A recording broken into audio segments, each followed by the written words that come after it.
Son las 7. De la noche al día, Eva García. A la Plaza Flores. Milagro de Consuelo Martínez Rodríguez, José Martínez Toral, Izan Matías Calatayud, Rubén Matías Calatayud, Janine Mercado Rodríguez y la que iba a ser su hija, Scarlett. Los nombres de las 237 víctimas que ayer se escuchaban en el funeral de Estado celebrado en Valencia, con motivo de ese primer aniversario de la tragedia, en el que también se guardó un minuto de silencio en memoria de los fallecidos. Un homenaje en el que la emotividad y el silencio solo se rompió a la entrada y a la salida de Carlos Masó. De nosotros, viniendo aquí te ríes de nosotros y de nuestros familiares. Gritos de asesino y fuera a Carlos Masón, de víctimas presentes, algunas de ellas con camisetas con frases cómplices, asesinos, traidores y la verdad siempre vence. Han pronunciado estos gritos mientras se han sucedido algunos de los aplausos, como a los reyes. El rey Felipe VI ha trasladado su dolor y cariño, y el de toda España, a los familiares de los fallecidos y ha considerado necesario seguir analizando las circunstancias de esta tragedia. Como es necesario seguir analizando las causas y circunstancias de la tragedia, con el fin de extraer con rigor y con serenidad las lecciones necesarias para mejorar nuestra capacidad de afrontar en el futuro otras catástrofes y evitar o minimizar en lo posible sus peores consecuencias. Todos deseamos que algo así no vuelva a ocurrir. Pongamos todos de nuestra parte para impedir que se repita. Así continuamos en la Radio Canaria de la noche al día y saludamos a esta hora a los espectadores que también nos siguen a través de la televisión canaria. Son algunas de las cuestiones que analizaremos dentro de las claves de esta jornada. También asuntos políticos que tienen que ver con la Isla del Hierro. Juan Manuel García Casañas ha dimitido al frente del Partido Popular tras el acuerdo de los consejeros insulares con el PSOE para formar el gobierno que ahora mismo sostenta el Cabildo del Hierro. García Casañas ha asegurado, lo ha hecho en el programa de la Radio Canaria, Canarias al cierre, que no fue capaz de convencer a ambos consejeros de que no firmaran con el socialista Alpidio Armas. Se acordó, pues buscar un perfil de consenso, de transición que pueda intentar unar esfuerzos y buscar pues apoyos en toda la gente que representa al Partido Popular en la Isla del Hierro, que no son solo los cargos, sino también son muchos afiliados, muchos simpatizantes, y por tanto, de alguna manera, pues volver a construir un proyecto que ilusione y bueno, pues ahí me van a encontrar a mí. Y miramos al Caribe. Melissa se dirige a Bahamas tras pasar por Cuba, Jamaica y Haití. Al menos 49 personas han muerto en un primer saldo parcial tras el paso del huracán por el Caribe, que descendió de categoría 1 a eso de las 5 de la tarde, hora de Miami. El mayor número de fallecidos confirmados por ahora se han reportado en Haití, donde además varias personas permanecen atrapadas en los escombros de los edificios que han caído. En Canarias al cierre hemos hablado con Fabio Batista, un canario residente en Jamaica. Lo bueno es que todavía no se ha dicho ni hemos encontrado ninguna baja humana, pero daños estructurales ha sido muy graves. Jamaica está catalogada como área de desastre y bueno, creo que va a tocar tiempo poder reconstruir todo lo que hay ahora mismo tirado. Y ya está todo el equipo por aquí en marcha. En la realización Sergio Montesinos, con la asistencia técnica de Gustavo Bujegüera. En la realización de Televisión Canaria, Gema Pérez. En la producción, Elena Barrios. Y en la redacción, Cristian Luis y C. Castro, con el que enseguida les vamos a contar los titulares de esta jornada. Eva García. Además de ustedes, a través del 616-486-754, 616-486-754. Ya nos han llegado mensajes desde la primera hora, pueden seguir haciéndolo a través de este número de WhatsApp. Nosotros ahora les contamos las noticias de este jueves 30 de octubre. Caja 7 te ofrece los titulares del día.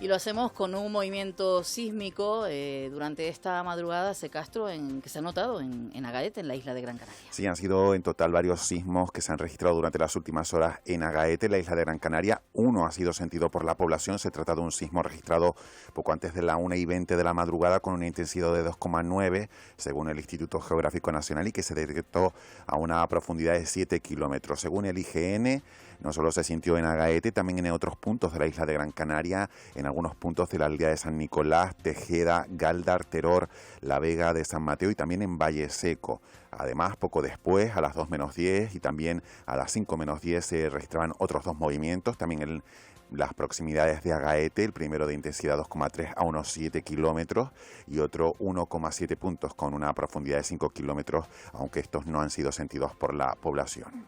El proyecto de ley de presupuestos llega este jueves al Parlamento de Canarias. El límite de gasto no financiero para las cuentas autonómicas se sitúa en 12.500 millones de euros, lo que supone un crecimiento porcentual del 7% respecto a este ejercicio. De esta cifra, más de 8.000 millones se destina a la prestación de servicios públicos esenciales, sanidad, educación, servicios sociales y acceso a la vivienda. El acceso a la vivienda se posiciona como una de las preocupaciones prioritarias del Gobierno, que incluye deducciones en EGIC y también en IETP para la compra de vivienda habitual. La COE, la Confederación Canaria de Empresarios, valora el apoyo a autónomos para crear tejido productivo y no destruirlo. El presidente de COE de Tenerife, Pedro Alfonso, ha valorado la decisión del gobierno canario de aplicar políticas activas de empleo a los autónomos, pues a su juicio realmente marcan la línea de apoyo y la apuesta para crear tejido productivo y no destruirlo. Alfonso considera que las medidas anunciadas por el gobierno canario podrán ayudar a paliar el impacto de las bajas por enfermedad de los autónomos y la posibilidad de pagar sus cuotas con una bonificación por parte del Ejecutivo Autonómico. Estas iniciativas podrán ayudar a paliar sobre todo el impacto de las bajas por enfermedad de los autónomos, con una serie de medidas que le posibilitan no pagar sus cuotas o mejor pagarlas, y que realmente marcan la línea del apoyo y la apuesta por crear tejido productivo y no destruirlo.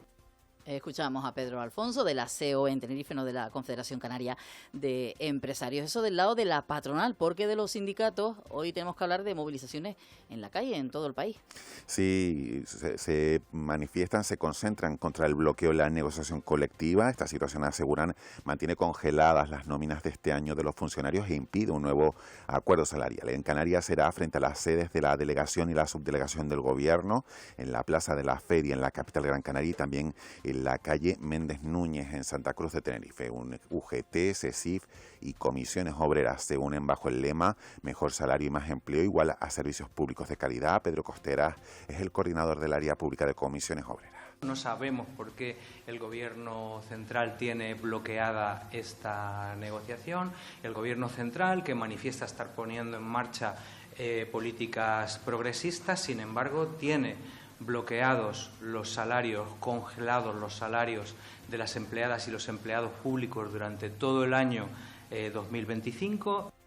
La lucha contra el cambio climático, una prioridad para el 65% de la población canaria. Son datos de un estudio sobre la percepción social de la transición ecológica en Canarias. El informe analiza cómo la población del archipiélago entiende y valora los cambios que implica este proceso y compara los resultados con el resto del país. El objetivo es prevenir posibles conflictos derivados de estas transformaciones socioeconómicas y elaborar recomendaciones que orienten los planes de desarrollo de los diferentes agentes implicados en una transición justa. Un estudio que, según el consejero de Transición Ecológica del Gobierno canario, Mariano Hernández Zapata, apoya las políticas de la Consejería en materia de adaptación a los problemas como el cambio climático. Ahonda y apoya cada una de las políticas que estamos desarrollando desde la Consejería en materia de adaptación al cambio climático, con medidas de protección frente al incremento del nivel del mar, ejemplos como el de Tabayba que presentábamos recientemente, o también ante el incremento de las temperaturas. Para eso estamos desarrollando diferentes refugios climáticos. El Cabildo de Tenerife afrontará 2026 con un presupuesto de 1.270 millones de euros. Hablamos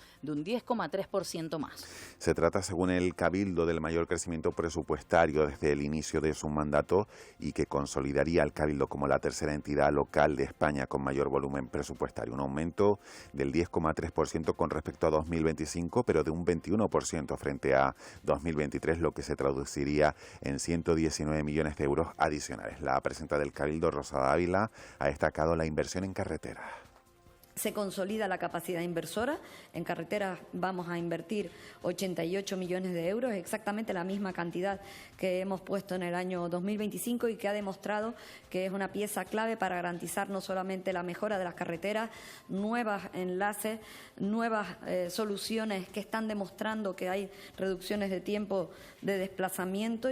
Desarticulada la banda de Añaza, la que relacionan con el crimen de un joven en Tenerife. La Policía Nacional da por desarticulada la conocida como banda de Añaza, la que se relacionan con el crimen de un joven cuyo cadáver fue entregado en una comisaría por 2 de los 12 detenidos hasta la fecha. No se descartan más arrestos, la investigación continúa abierta. Los miembros de esta trama, 8 de los cuales ya han ingresado en prisión, son investigados por delitos de asesinato, detención ilegal, lesiones graves y pertenencia a organización criminal. Celia Peláez es la portavoz de la Policía Nacional.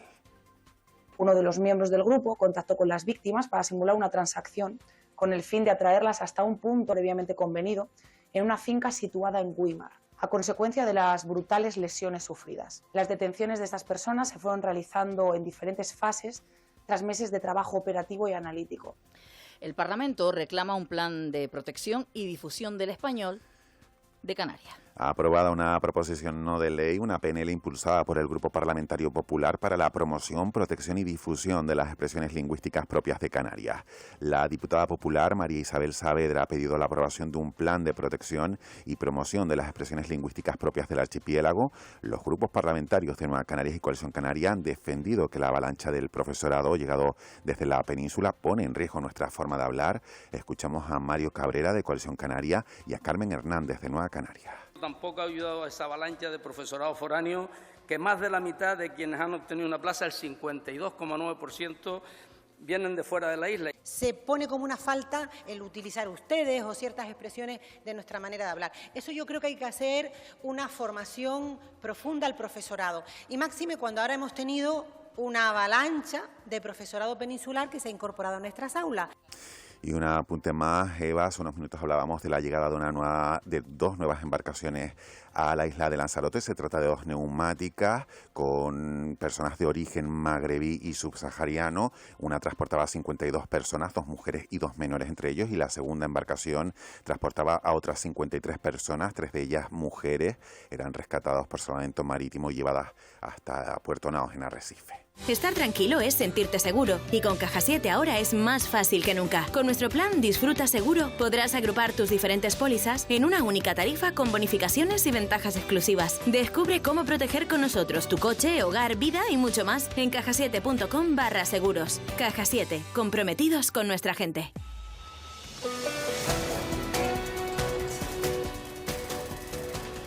Y ahora también queremos conocer la información del deporte. Atrás dejamos la Copa del Rey. Los equipos canarios se centran en la Liga, entre ellos la Unión Deportiva Las Palmas. Juan Luis Monzón, buenos días. Ellos después de ser eliminada en Copa del Rey. Hola, ¿qué tal? Muy buenos días. La Unión Deportiva Las Palmas pasa página y se centra ya en su gran objetivo, ascender a Primera División. A Luis García, el míster, espera que la eliminación en el torneo del CAO no les pase factura. Hay que seguir adelante, hay que levantarse y el espíritu de equipo es tremendo. El equipo está muy unido, muy focalizado en su camino.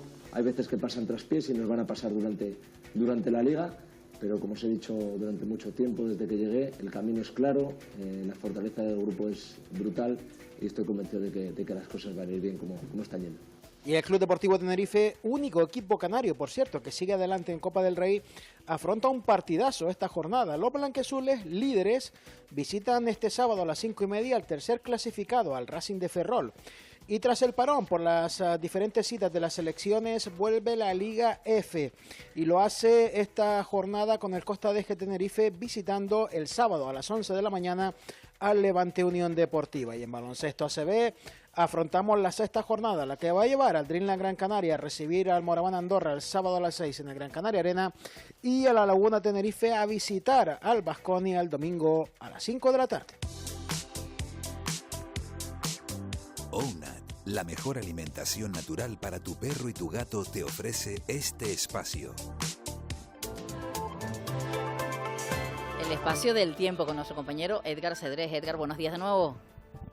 Buenos días, Eva, ¿qué tal? Bien, gracias por estar con nosotros en esta mañana en la que te echamos de menos, hay que decir, y también los oyentes, que algunos ya nos envían mensajes con las temperaturas. Enseguida las contamos. Antes, que nos cuentas hoy para esta jornada de jueves, donde ya se nota algo de fresquito? No sé si ya podemos estar hablando de temperaturas otoñales. Sí, podemos decir que tanto hoy como mañana tendremos temperaturas pues más propias para la época del año, Cabe destacar que llevamos teniendo pues un mes de octubre y también un pasado mes de septiembre con temperaturas por encima de los valores que deberíamos tener en esta época del año, y hay que aprovechar para aquellos que les guste un tiempo más otoñal hoy y mañana, porque todo apunta a que el fin de semana y la próxima semana pues volverían a subir las temperaturas. De momento, jornada hoy marcada por las nubes, en su mayoría, pues aparte de las que tenemos a esta hora de la mañana, pues las más destacables van a ser de evolución, aquellas que se formen en zonas de medianías, especialmente de las islas más altas, y bueno, hay condiciones para que hoy nos dejen precipitaciones, sobre todo pues a primera hora de la tarde. Ya ha llovido durante las últimas horas, destacan los más de 15 litros por metro cuadrado de San Andrés y Sauces, también de los 20 litros por metro cuadrado de las medianías de Barlovento, en la isla de La Palma, y bueno, pues se mantiene esa probabilidad de precipitaciones localmente en forma de chubasco, pues en las islas occidentales y quizás también en zonas de medianías del sur de la isla de Gran Canaria. En principio no esperamos que llueva ni en Lanzarote, ni en Fuerteventura, ni en la isla de La Graciosa, aunque sí vamos a ver intervalos nubosos. Temperaturas, como comentamos, frescas a esta hora de la mañana, especialmente los pueblos de medianías y de cumbres. Van a ser bastante agradables las máximas en zonas de costa, puntualmente por encima de la marca de los 25 o 26 grados. Y también en general, como hemos comentado, poco viento, predomina la componente norte flojo, brisas en costa sur y este de las islas, y precisamente en el mar la situación más tranquila las tenemos en las costas del sur. Por el norte, Eva, pues hay que extremar la precaución porque hay series de olas en torno al 1,5 metros, 2 metros de altura. Bueno, pues de momento hoy vamos a aprovechar, como decía, aprovechar lo que nos gusta, el fresquito, que se va a notar algo porque de nuevo el fin de semana subirán algo las temperaturas, y el paraguas no viene de más tenerlo ahí, porque además ayer, Edgar, en algunos puntos de Canarias nos sorprendía de repente en algunas gotitas, que nos decía aquí algún compañero y se parecía que alguien estaba regando en un momento porque fue muy breve. Sí, tuvimos algunas precipitaciones puntuales, se escapaba alguna gota fruto de esa nubosidad de evolución en zonas de medianías, sobre todo pues a primera hora de la tarde, y bueno, lo cierto es que hoy la probabilidad de precipitaciones será algo mayor y sí que podríamos tener algún chubasco pues de algo más de intensidad, puntualmente moderado en las islas más montañosas. Edgar, antes te iba a preguntar, y así podemos contarlo ahora que también nos ven a través de la televisión canaria, por el recorrido que está haciendo el huracán Melissa, que ya ha pasado por Jamaica y por Cuba. Sí, podemos decir que lo peor ya ha pasado. Tuvimos pues varias jornadas de fuerte inestabilidad en el mar Caribe. La isla de Jamaica pues fue la que más sufrió las consecuencias de este potente huracán, con vientos que llegaron a superar los 300 kilómetros por hora y precipitaciones que en algo más de 48 horas pues registraron entre los 800 y los 1000 litros por metro cuadrado.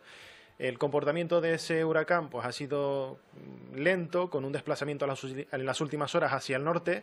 Ha cruzado, como bien saben, la isla de Cuba, afectando principalmente a la parte más occidental, y a esta hora afecta pues al norte del archipiélago de las Bahamas, con una tendencia que ya de entrado en el Atlántico pues tenga un comportamiento más rápido, menos dañino, y bueno, se une a la circulación general de la atmósfera, que suele ser pues incorporarse a ese cinturón de borrascas que luego acaban ya formadas como una borrasca posttropical, pues afectando al norte, en este caso de Europa. Lo iremos viendo porque bueno, en las próximas horas podría afectar también a la isla de Bermudas, al archipiélago de las Bermudas, sobre todo ya de cara a mañana. Y no es descartable que con ese desplazamiento rápido, pues ya en la jornada del sábado incluso pues esté afectando en este caso a Terranova, a la costa de Canadá, para que pues aprecien que nada que ver con lo que ha sucedido en las últimas horas, que ha tenido un comportamiento lento en el mar Caribe, pues una vez ya se ha adentrado en el Atlántico, pues ese desplazamiento va a ser mucho más rápido y en principio pues menos dañino. Bueno, pues seguiremos atentos a esa situación, no solo por lo que tiene que ver con lo que estamos hablando con el tiempo, sino también lo que va a ocurrir con esas poblaciones, algunas de ellas que ya estaban en una situación vulnerable y que ahora viven el paso de ese huracán. Gracias, Edgar, buen día. Un saludo y feliz día. Feliz día para ti, también para los oyentes que ya nos envían mensajes a través del 616-486-754, 18 grados en Guía, en Montaña Alta, en Guía, en Gran Canaria. Otro de los oyentes, 16 grados en Madroñal. En la isla de Tenerife concretamente nos llega un mensaje desde La Laguna, dice, no hace frío en La Laguna. Bueno, al menos me lo parece a mí, eso dice el oyente. Y son algunos de los mensajes que nos llegan a esta hora, 7:19. Nuestras recetas OUNAT os van a encantar. A peludos y felinos porque están buenísimas. Y a ti, porque cuidamos de todos sus ingredientes. Naturales, de proximidad y con carnes frescas. ¿Te cuesta creerlo? Lee nuestra composición y verás que en OUNAT, cuando decimos que somos naturales, lo decimos de verdad. OUNAT, alimentación de verdad para perros y gatos. Y saludamos a la portavoz en el Centro Coordinador de Emergencias y Seguridad, el 112, Cande Ceballos. Buenos días. Hola, buenos días. Cande, de las últimas horas, ya lo hemos adelantado en el espacio informativo, la llegada de 2 embarcaciones a la isla de Lanzarote.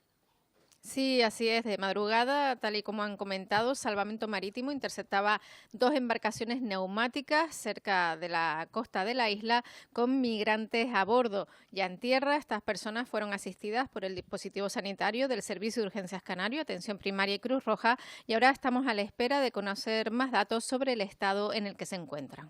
También de las últimas horas, te iba a preguntar, Cande, porque nos llegaba la información, lo hemos contado, de ese movimiento sísmico en que se notaba sobre todo en Agaete, en la isla de Gran Canaria. ¿Han recibido alguna llamada? Sí, así es. En torno a la 1:30, 7 llamadas procedentes de los municipios de Galdar y Agaete informaban al 112 que habían sentido un fuerte temblor y estruendo, pero no se han registrado daños en esa zona. Bueno, Cande, pues que sea una buena mañana también para ustedes. Buen día. Gracias a ustedes, buenos días. Y ahora analizamos las claves del día, de esta jornada que estamos arrancando. Eugenio González, muy buenos días. Hola Eva, ¿qué tal? Buenos días de nuevo. Mirando a la actualidad nacional, no solo por ese funeral de Estado en el que hoy seguimos recibiendo reacciones, sino también la comparecencia hoy de Pedro Sánchez. Seguimos hablando del caso Coldo. Sí, hay muchísima expectación, tanto como 270 periodistas gritados. Este es el dato que les dejo para que vean el interés que tiene esta comparecencia de Sánchez. En un ratito, será esta mañana en la comisión del caso Coldo en el Senado. Sabemos cuándo va a empezar, pero no cuándo va a acabar. Algunos incluso dicen que va a ser hasta 6 horas de declaración en el Senado. No sabemos todavía quién le va a interrogar por parte del Partido Popular. No se ha dicho todavía, no se ha desvelado quién va a ser la persona encargada. Lo cierto es que sí sabemos que Sánchez tendrá la obligación de decir la verdad en este interrogatorio, que se desconoce, como te digo, quién será en este caso el encargado del Partido Popular. Y mientras, pues sigue todavía coleando lo de ayer. Parece que hay un antes y un después, Eva, de lo ocurrido ayer con este funeral en Valencia, con la imagen de Masón. Ya hemos visto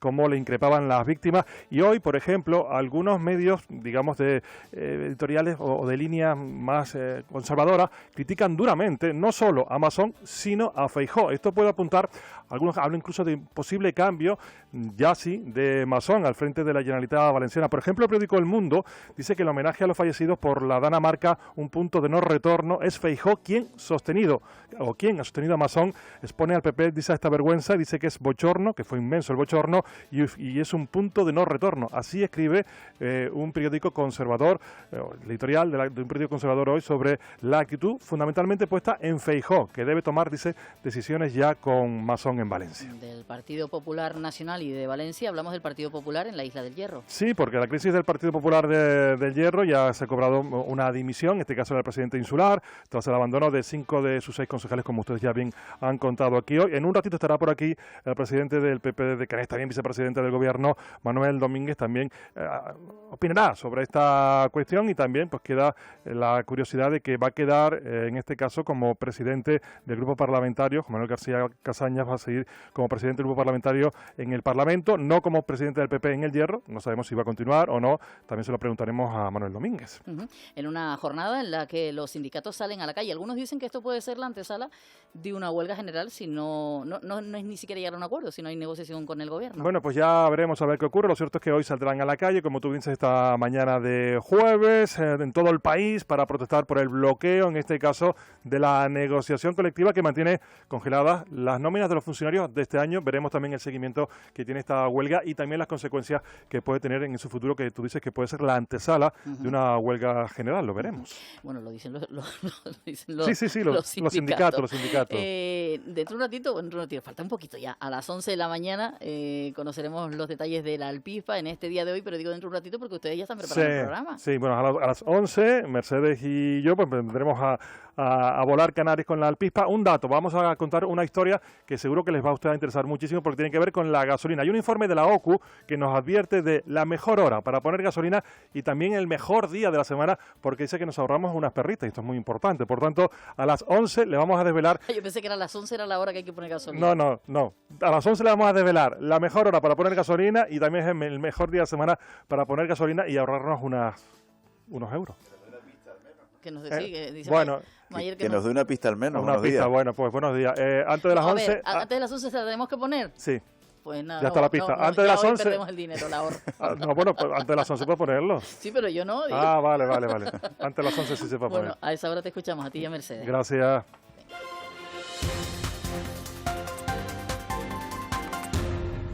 Ya está por aquí Mayer Trujillo. Hola Mayer, buenos días. ¿Qué tal? Buenos días de nuevo. Hoy vamos a hablar de autónomos. Está con nosotros el vicepresidente y consejero de Economía, Industria y Comercio y Autónomos del Gobierno de Canarias, Manuel Domínguez. Señor Domínguez, buenos días. Muy buenos días. Y cuando uno oye que te van a pagar cuando eres autónomo por estar de baja, pues imagínese usted cómo han reaccionado todos los autónomos. ¿De qué se tratan estas medidas que esta semana presentaban en el Parlamento? Pues bien, hemos hablado esta semana en el Parlamento de varias medidas en favor del autónomo y tras esta amenaza constante del Estado hacia los mismos y de igual manera pues también algunos informes que nos desprende el Observatorio del Autónomo, pues hemos hablado de la conciliación, hemos hablado de los préstamos y concretamente hemos hablado de la incapacidad temporal, lo que es estar de baja. El autónomo normalmente se manifiesta públicamente diciendo pues yo no puedo ni siquiera ponerme malo porque tengo que seguir atendiendo mi negocio. Pues bien, ante una incapacidad temporal del autónomo, saben que los 2 primeros meses de esa baja el autónomo tiene que seguir pagando la cuota de la Seguridad Social, pues el gobierno va a cubrir hasta esos 2 meses de baja que tenga un autónomo. Es decir, que si el autónomo a partir del próximo año tuviese que tomar una baja bien por una contingencia laboral o por una contingencia común, pues el gobierno evitará que en Canarias tenga que pagar esos 2 meses de cuota de autónomo que hasta el momento tiene que hacer. Entiendo Manuel Domínguez, por ser didácticos, ¿no? Que, por ejemplo, si algún autónomo se coge una baja de 2 semanas, se le paga la parte proporcional de ese mes.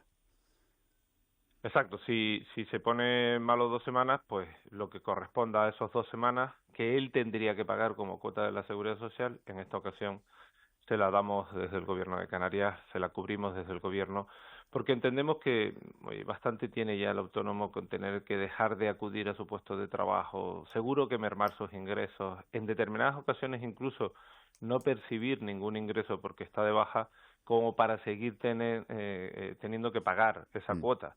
Por lo tanto, creemos oportuno y además de justicia, porque son los que mejor política social hacen, que no es otra que la creación de empleo, pues es de justicia pues pagarle esa parte de baja. Claro. Es decir, si son 2 meses porque saben que a partir del segundo, ya en el mes tercero, están exentos de ese pago, pues si son 2 meses, hasta esos 2 meses, y si son menos, la parte proporcional que corresponda. Claro. Como decía mi compañera Eva, pues esto ha tenido una gran acogida entre los autónomos, porque efectivamente cuando un autónomo se pone malo, va malo a trabajar porque sabe que si no, no ingresa y tiene que pagar esas cuotas de la Seguridad Social.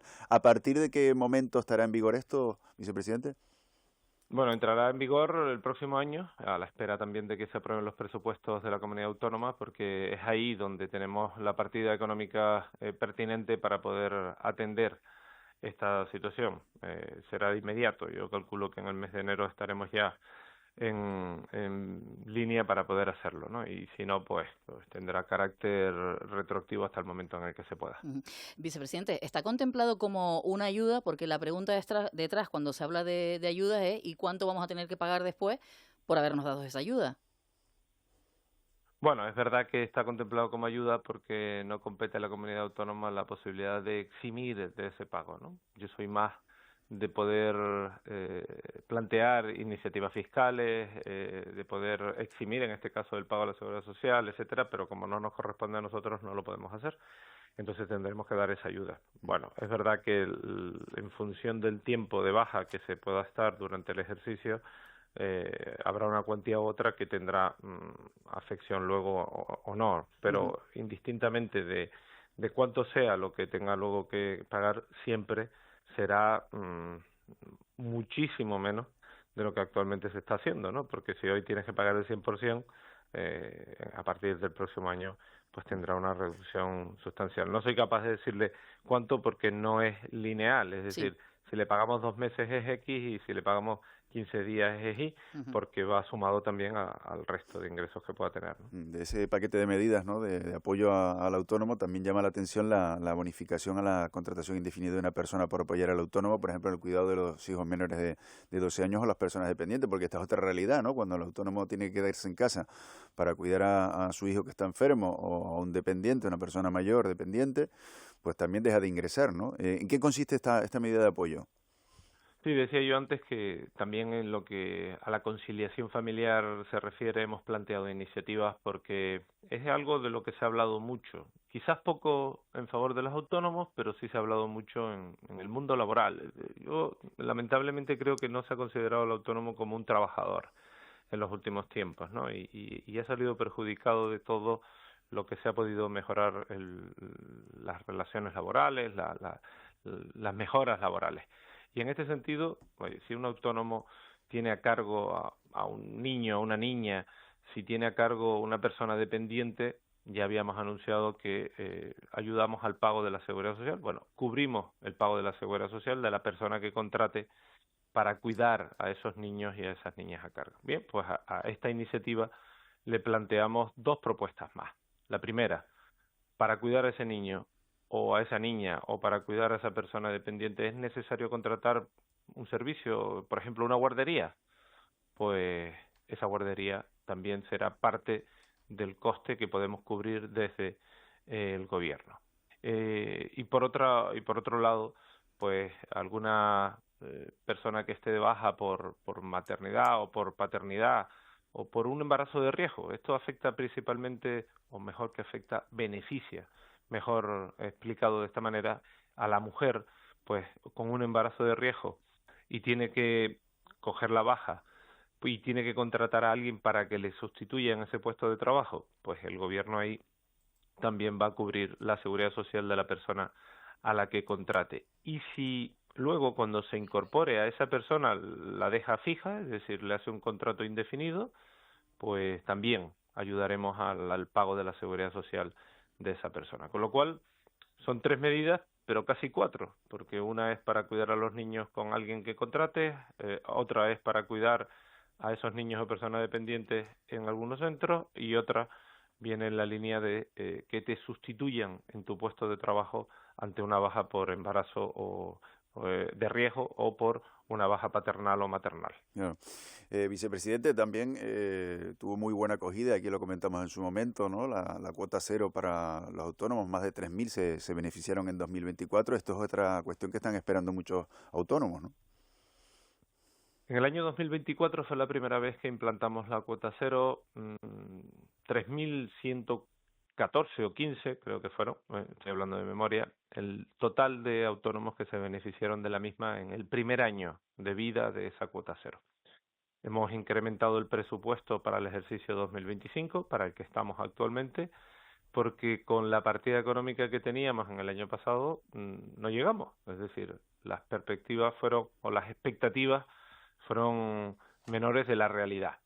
Por lo tanto, eso significó que crecimos el número de autónomos en el año 2024. En el año 2025 casi pasa lo mismo. Es verdad que hemos incrementado el número o la partida económica para atender al incremento de personas o de autónomos que van a demandar esa cuota cero, pero está siendo un éxito. La verdad que sí.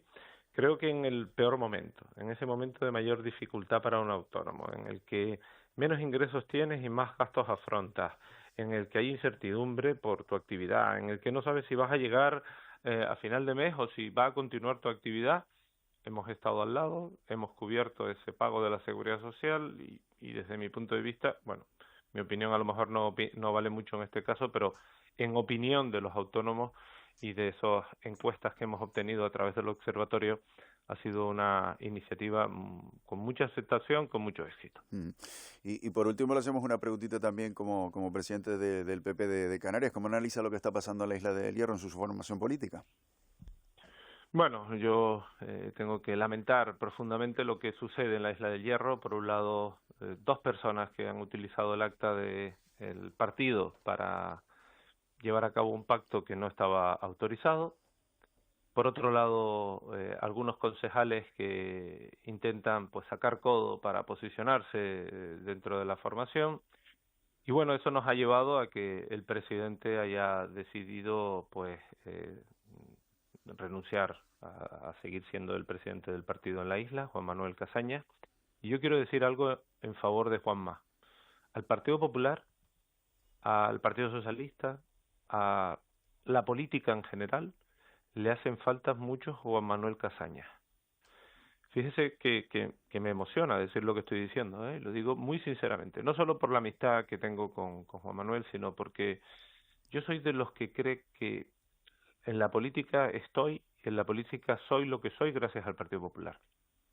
Y cuando tú te encuentras a alguien que comparte contigo esa opinión, en este caso Juan Manuel, tienes que aplaudir su labor, su buen hacer, y ha antepuesto el beneficio, el futuro, el bien del Partido Popular ante todo ese ruido y bronca que está pudiendo suceder en determinados aspectos en la política en general, pero en la Isla de Hierro en particular. Y yo sinceramente lo digo de verdad, el primer día en el que vio que sus compañeros no le hicieron caso a la orden de no pactar en el Cabildo, habló con la dirección de este partido, conmigo, y nos dijo que ponía su cargo a disposición. Yo sinceramente, y lo vuelvo a repetir, yo me quito el sombrero ante situaciones como estas porque esos son las personas que necesitamos en la política, porque el personalismo, el individualismo, el yo que hoy en día existe en la política es lo que está llevando a que estemos en la situación en la que nos encontramos. No solo ahí, en la Isla de Hierro, el Partido Popular, con actuaciones como les acabo de comentar, de dos personas que han utilizado el acta del Partido Popular, sino en general.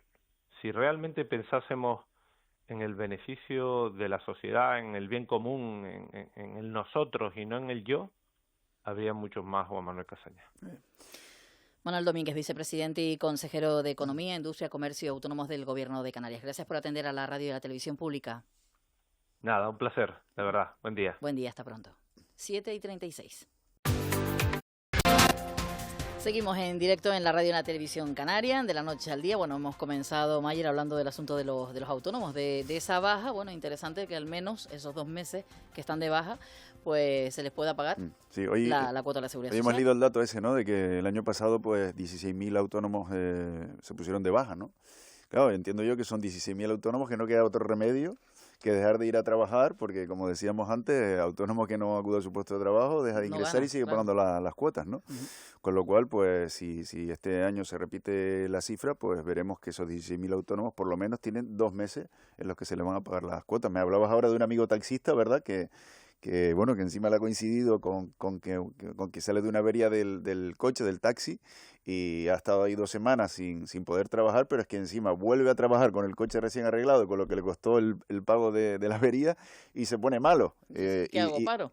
Y tiene que acudir a su puesto de trabajo enfermo, ¿no? Bueno, lo dicen ya los autónomos en varias ocasiones, que ya no solo son las cuotas, sino también tener los mismos derechos que los que trabajamos por cuenta ajena. Como si fueran estirpes distintas, ¿no? Sí, para jubilación, para todo este tipo de cosas. Bueno, vamos a hablar de un asunto. Hace unas semanas les contábamos el caso de Francisco, un hombre que vive en la calle en Santa Cruz de Tenerife, o malvive en la calle en Santa Cruz de Tenerife, además con problemas de salud mental. El Ayuntamiento de Santa Cruz de Tenerife quiso darle una solución y se vio con la negativa por parte de Fiscalía. Hemos ido analizando esta situación y hoy está con nosotros la fiscal delegada de Civil y de Discapacidad y Mayores en Canarias, María Rosa Rubio. Señora Rubio, muy buenos días. Buenos días, ¿qué tal? Gracias por estar en la radio y en la televisión pública en esta mañana en la que queremos hablar de este asunto, pero también de otras cuestiones a las que ustedes se enfrentan en Fiscalía, porque el caso de Francisco no es el único. Tan solo en Santa Cruz de Tenerife conocíamos la cifra de 36 casos similares. ¿Le llegan este tipo de situaciones a ustedes y cómo deben actuar? Sí, nos llegan. Efectivamente, el caso de Francisco no es el único y no es el único solo en Santa Cruz de Tenerife, sino en toda Canarias hay personas sin techo y hay personas que cuando sí tienen problemas mentales, tienen un deterioro cognitivo mayor o menor, ahí sí que tiene que intervenir la Fiscalía. Porque además es fácil cuando estamos en la calle decir, oye, que nadie le ayuda, que nadie hace nada, sobre todo el ayuntamiento es la primera puerta que vemos, ¿no? ¿Pero qué se puede hacer en casos como este? Pues como bien dice, el ayuntamiento es la primera puerta, es tener suficientes recursos para poder actuar en el caso en que nos encontremos con personas así. La necesidad de recursos siempre. Uh-huh. ¿Y jueces y fiscales cómo pueden ayudar a que se valore? Porque claro, una de las cuestiones que veíamos es la negativa por parte de Fiscalía. No será fácil, si así ustedes lo deciden, el decir que una persona tiene una discapacidad y que hay que sacarlo de la calle, porque a lo mejor lo fácil, como dicen colectivos como Cáritas, es sacarlo de la calle y no verlo, pero el problema está. Son dos factores, o dos vertientes, o dos perspectivas. La social, que es la de los recursos que yo le digo, en donde hay que actuar con una persona que tiene esas necesidades, y luego la estrictamente jurídica, que es donde intervenimos jueces y fiscales, pues para determinar si es necesario o no, en función del grado de discapacidad que tenga, del mayor o menor deterioro cognitivo, si tenemos que intervenir para proporcionarle los apoyos jurídicos. Pero esa es una vertiente estrictamente jurídica que difícilmente va a solucionar el problema si no está la vertiente social actuando, ya no digo a la vez que la judicial, sino antes que la judicial, porque la judicial va a llegar siempre después. A todos nos llamó, Rosa Rubio, la atención el caso de Francisco, aunque como apuntaba Eva, pues hay más casos, ¿no? Pero este especialmente grave, ¿no? Los que además conocemos la situación de cerca porque lo vemos arrastrándose por las calles de Santa Cruz, porque vemos que va muchas veces pues con poca ropa, sucio y con ese problema de enfermedad mental, ¿no? Entonces, claro, cuando vimos que no se le daba el visto bueno a lo que solicitaba el ayuntamiento, nos llamó la atención y dijimos, entonces, ¿en qué caso sí se le da el visto bueno al ayuntamiento para que pueda intervenir? Porque es que este caso realmente es sangrante, basta verlo un rato para darnos cuenta de que necesita una intervención urgente, porque podría acabar, como nos apuntó el propio alcalde de Santa Cruz en estos micrófonos, pues a lo mejor muriendo en las calles de Santa Cruz. Bueno, esto es un asunto concreto en el que yo no me quiero detener porque es una cuestión que está llevando la Fiscalía de Santa Cruz de Tenerife y tienen toda mi consideración y mi respeto. Yo, si quiere, podemos hablar en general. En general, sí, en general. Es verdad que partimos de este ejemplo, pero en general, ¿con qué información deben contar ustedes o con qué expedientes médicos para tomar una decisión de estas características? En estos casos siempre tenemos que determinar, para la perspectiva jurídica que yo le decía, la existencia de una discapacidad, de un deterioro cognitivo mayor o menor que impide a la persona tomar decisiones por sí misma. Esa va a ser, o ese es nuestro punto de arranque, unido a la situación social en la que se encuentra la persona, el hecho de que no recibe ningún tipo de apoyo válido para poder ejercer su capacidad jurídica, para poder tomar decisiones, para poder vivir en condiciones de dignidad, para que lo podamos entender todos. Por tanto, lo primero que tenemos que tener en cuenta es si la persona tiene o no tiene ese deterioro cognitivo, y serán muy importantes los informes médicos que podamos tener, los informes sociales, lo que nos puedan indicar de la manera de proceder de esa persona, y en última instancia, y si no tuviéramos suficientes, el informe de un médico forense, el Instituto de Medicina Legal y Ciencias Forenses, ya sea la provincia de Santa Cruz de Tenerife, la provincia de Las Palmas, según donde estemos. Porque si la persona dice no se puede intervenir. Quiero decir, si la persona, más allá de esto que usted está comentando, ¿no? Que se pueda demostrar que hay un deterioro cognitivo, si la persona dice no quiero ir a un centro, no quiero que me ayuden, hay que respetar esa decisión. No necesariamente. Tenemos que saber si esa decisión se toma de una manera libre y voluntaria, si esa decisión no está afectada por el deterioro cognitivo mayor o menor que pueda tener la persona. Si la discapacidad influye a la hora de tomar esa decisión, y así nos lo dicen los médicos, digan, mire, está decidiendo tal cosa, pero no es una decisión libre, no es una decisión que se ha formado de una manera voluntaria, sino que está afectada en mayor o menor medida por esa discapacidad o por esa deficiencia, enfermedad que tiene la persona, esa voluntad, al no estar libremente manifestada, pues no se va a poder respetar. Si no, sería muy sencillo, ¿no? Cada vez que alguien nos dice que no necesita ayuda, no le prestaríamos la ayuda, cuando precisamente quizá cuando nos digan que no necesitan ayuda es cuando realmente necesitan ayuda. Es decir, tenemos que ver hasta qué punto la voluntad se ha manifestado de una manera libre y no condicionada por esa enfermedad o esa discapacidad que pudiera tener de base la persona. Usted es fiscal delegada también de la situación de la discapacidad y de los mayores. Llevamos muchísimo tiempo hablando de la falta de plazas sociosanitarias. Todos los mayores deben, o debemos, porque nosotros también nos estamos haciendo mayores, debemos ir a una residencia, a un centro sociosanitario. Yo creo que tenemos un problema demográfico muy importante, ¿no? Usted lo acaba de decir, nos estamos haciendo mayores, y aunque solo sea porque nos estamos haciendo mayores, deberíamos cuidar de ese problema, ¿no? Para asegurarnos que nos van a atender de la misma manera en que nosotros estamos atendiendo ahora en estos momentos a nuestros mayores. Y efectivamente, siempre pensamos, ¿no?, en una residencia, siempre pensamos en ingresar a las personas en una residencia. Una persona tiene un problema mental, tiene un Alzheimer, tiene una situación de abandono, vamos a ingresarla. Esa debe ser la solución excepcional. La solución o la regla general no puede ser el ingreso, no puede ser el internamiento en un centro, sino que tenemos que intentar dejar a la persona en su hogar, con sus seres queridos, en la medida de las posibilidades. Creo que yo le hablaba al principio de recursos, deberíamos invertir en recursos que no sean solo y únicamente residencias. ¿Sabe por qué? Además, por una cuestión práctica, va a ser imposible que haya residencias para todos nosotros. Ni hay economía bastante, ni creo que pueda haber espacio bastante para que conforme nos vamos haciendo mayores tengamos sitio en las residencias. Por tanto, debemos trabajar en otra forma de ayuda. Mira, hay muchas familias que si recibieran realmente ayudas, si recibieran realmente los apoyos que son necesarios de las administraciones, seguramente atenderían a sus seres queridos y no se producirían los casos que estamos viendo lamentablemente de personas que han recibido la alta médica y que sus familiares no se los llevan. Quizá un poco más de ayuda a esos familiares serviría para que las personas pudieran estar en su casa.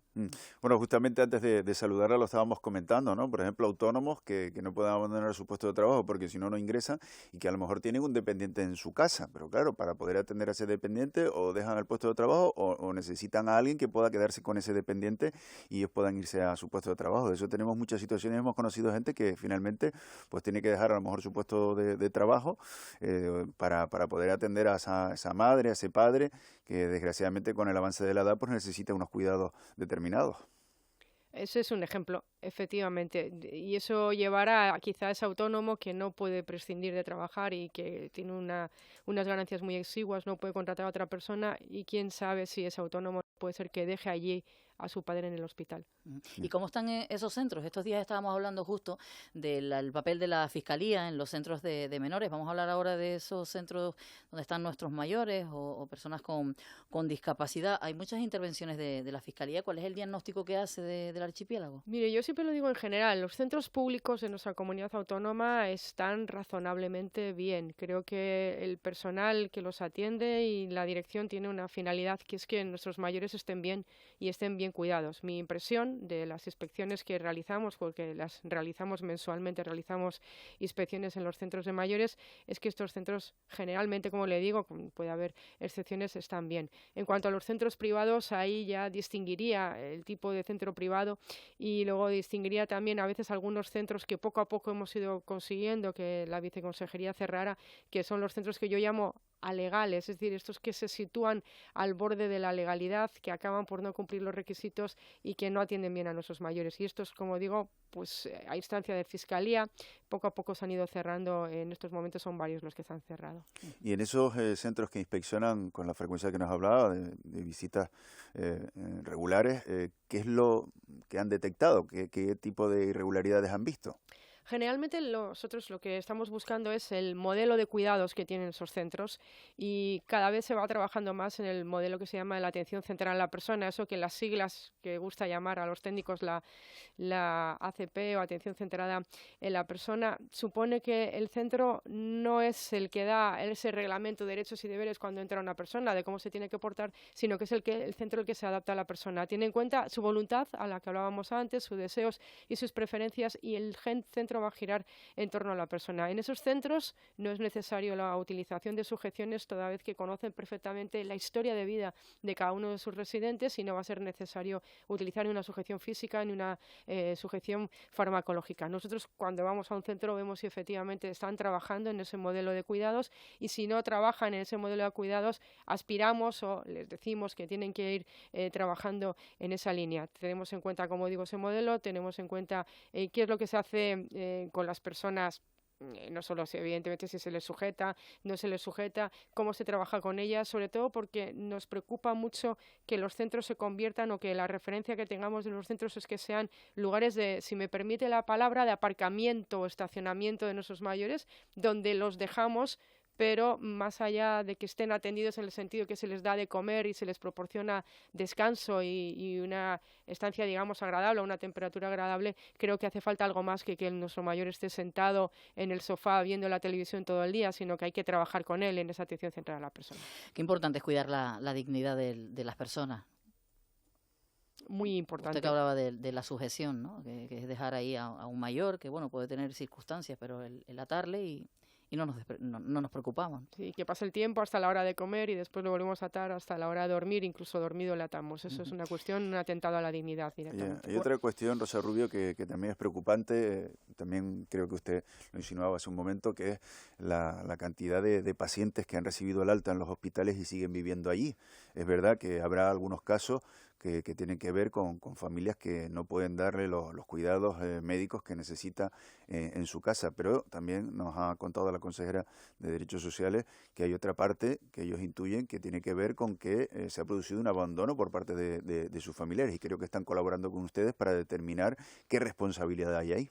Claro que sí, sí. Aquí hay casos de todo. O sea, hay personas que están en los hospitales que no tienen a nadie porque nunca lo han tenido o porque hace muchos años que rompieron relación familiar o relación con cualquiera. Es decir, personas, digamos, que no tienen a nadie en el mundo. Personas que sí que la tienen, pero que sus familiares quieren ayudar, pero no pueden, pues porque ya son mayores, tienen muchos problemas. Volver a su domicilio es un domicilio lleno de obstáculos, de barreras físicas. Imagínese la persona que vive en una cuarta planta sin ascensor y que quien le está cuidando es su marido, que es de la misma edad y que también tiene muchas patologías. Pero también hay otros casos de familias que se acomodan a esa situación y ahí es donde trabaja la Fiscalía. Lo que no se puede permitir es que haya personas que están en el hospital, que tienen el alta médica y que sus familias no se las lleven sencillamente pues porque no quieren, porque no lo desean, teniendo una capacidad económica suficiente la propia persona para poder estar viviendo en su casa, para poder vivir en un centro, para poder tener otro tipo de recursos. Y si se determina que ha habido un abandono, ¿qué consecuencias puede tener para esa familia que ha abandonado a su mayor pues mire, en un centro hospitalario? En primer lugar, que a la persona afectada se le darán una serie de apoyos, lo que yo le decía, los apoyos jurídicos, posiblemente una curatela por parte de la Administración Pública, que será la que decida con esa persona cuál sea su futuro y que será la que administre sus bienes y sus propiedades, que si los hijos están viviendo, por ejemplo, en la casa familiar de la que ha sido desplazada la persona porque se encuentra en el hospital, esa administración que se va a convertir en el representante de esa persona, pues va a ser la que decida qué hacer con la pensión y la que decida qué hacer con el piso, con esa vivienda familiar en la que siguen viviendo estos familiares sin pagar ninguna renta y ya sin ningún tipo de permiso, por ejemplo. Y eso sin excluir la posibilidad de que los familiares pudieran estar cometiendo un delito. Esto siempre va a ser excepcional, pero la regla general es la otra. Es decir, puede que se esté o no cometiendo un delito, pero en cualquier caso lo importante es que vamos a actuar siempre en defensa de la persona que está, digamos, abandonada en el hospital. Le vamos a proporcionar los medios jurídicos para que la Administración la pueda sacar del hospital y para que la Administración pueda actuar respecto de los bienes que pueda tener, de las propiedades que pueda tener y de las pensiones o ganancias que pueda tener también. Hablaba usted ahora por último de esos medios jurídicos, y ustedes cómo están en Fiscalía respecto a medios técnicos y humanos para todo esto de lo que estamos hablando. Bueno, pues seguramente si tuviéramos más estaríamos mejor, pero mire, con lo que tenemos que afrontar este gran reto que es todos los días trabajar en pos de las personas con discapacidad, nuestras personas mayores. Cuantos más recursos mejor, pero de momento trabajamos con lo que estamos y estamos bien. Uh-huh. ¿Y se atiende de verdad por parte de la sociedad a la discapacidad y a los mayores o nos olvidamos? Lo que decía antes al principio, al final vamos a ser todos mayores. Todos vamos a ser mayores, pero esperemos, ¿no? ¿Sabe qué la pasa? esperanza que tenemos, al menos. Esa es nuestra esperanza. ¿Sabe qué pasa? Que yo creo que se nos olvida, ¿no? Todos vamos a ser mayores, pero nos acordamos un día y 20 parece que nunca vayamos a ser mayores. Creo que la sociedad cada vez está trabajando más. Esto que le hablaba de la atención centrada en la persona, cada vez es más un hecho en nuestros centros. Esto que le hablaba de la no sujeción, cada vez es más una realidad en nuestros centros. Estamos trabajando en pos de la persona mayor. Todavía nos queda mucho. La necesidad de coordinación de las administraciones para impedir que se colasen, bueno, no quiero utilizar la palabra colapsar, pero sí que hay unas cifras que no deberían ser de personas que están en hospitales, ¿no? Si pudiéramos evitar este problema que se está produciendo y que lleva ya años produciéndose y que está produciendo que haya plazas que están están siendo ocupadas por personas que no se tienen que ocupar y que esas plazas no le van a llegar a las personas que sí las necesitan.